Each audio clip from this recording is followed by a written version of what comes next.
Hello children, welcome to Narayana Live classes. Today we have assignment on political division and climate. This is class 4 and this is your third assignment. So what is the content here? Political division and climate.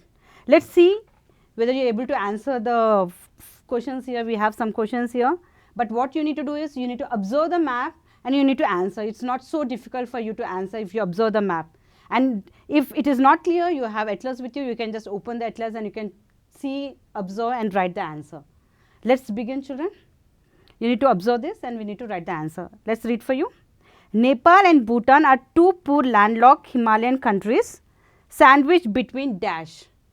Nepal and Bhutan are two poor landlocked Himalayan countries sandwiched between dash. When we talk about Nepal and Bhutan, I do remember that when I was very young, I thought Nepal is India, that is a part of India. I realized when I grew up that Nepal is not a part of India. Though it is not a part of India, you don't require any visa to enter into the Nepal. Okay, you can just go there, and the Nepal people come to India. There are many people, they do the work here, and it's a completely a Hindu country. It's a completely a Hindu nation. You don't find any Christians there. You find only the Hinduism as well as the Buddhism there. Okay, so now coming to the question. Nepal and Bhutan are the two poor landlocked Himalayan countries sandwiched between two. Here you can see Nepal and here is Bhutan.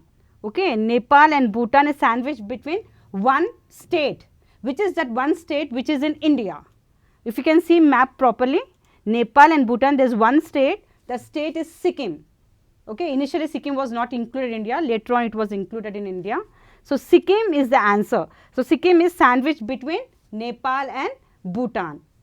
Okay, and now if I talk about the seven sisters, Sikkim is not included in seven sisters. We say that is a brother of seven sisters actually. Okay, so the answer is Sikkim. The answer is Sikkim. Is it children, right? Now let's go for the second one. Dash is the smallest state. Dash is the smallest state. When I say state, state like Rajasthan is one state, Gujarat is one state, Maharashtra is one state. So which is the smallest state? If you see the map, which is very small, whether it's a Sikkim or it is Mizoram or Tripura, it is a small state. It is between Maharashtra and Karnataka. This is Maharashtra and this is Karnataka. It is a small state. This small state is called Goa. Okay, Goa is the smallest state in India. Which is the smallest state in the world? Now when I say state, state also include for the country. For social studies, we call country also as a state. Is it clear children? Which is the smallest state in the world? It is in Europe, Italy country. In Italian, you have a small Vatican City.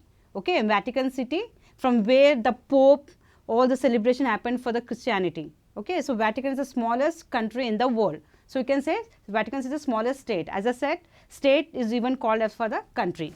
So what is the answer? Goa. Goa is here between Maharashtra and Karnataka. The answer is Goa. Is it clear? Let's go for the next slide. Delhi is located in dash state. Delhi is located in dash state. Delhi is the capital of India. It is even called as a capital union territory. Okay, so in which state Delhi is? Just we'll go back to the map and find out where is Delhi. So where is Delhi here? Whether it is in Punjab or it is in Himachal Pradesh, where it is, definitely is in north side, right? So where it is? So Delhi is in Haryana. Delhi is in Haryana. Okay, so you should know that where exactly the Delhi is. You can't say Delhi is in here, there on UP. Delhi is in Haryana. So the answer is Delhi is in Haryana state. What is the answer? Haryana. Okay, am I right children? Let's go for the next one. Dash in the west and dash in the east are the two neighboring countries. Dash in the west and dash in the east are the two neighboring countries. So which comes in the west, which come in the east? Let's see. We'll go back again to the map and find out which are the neighboring countries to India. Okay. So this is west and this is east. Eating hand, washing hand. So in west, which is a country which is very near to India. We always have a problem there, and many of the soldiers have given, sacrificed their life to protect the India, right? So you might have got the clue right now. So Pakistan is a neighboring country which lies in the west side. Now here in the east side, Bhutan. Bhutan is the state which lies in the east side. So west is Pakistan, Bhutan is in east. That is the answer. Okay, shall we write? So Pakistan in the west and Bhutan in the east are the two neighboring countries to India. Is it clear, children? Now coming to the last question. India is divided into dash state and dash union territories. This is the updated one. If you see the map, again go back. This is the updated one, 2020. This is the updated one. So now here you should know how many states we have, whether we have 29 states or 7 union territories, how many. So the present India have 28 states and 8 union territories. Before it was 9 when the division was happened here, that they included Ladakh and Jammu and Kashmir, India. It was said that we have 29 states and 9 union territories, but at present we have 28 states and 8 union territories. If you can see here, Dadar, Nagar Haveli and Daman and Diu, this both union territories have merged together and it is one union territory. So we have 8 union territories and 28 states. We have 28 states and 8 union territories. This is all about your assignment.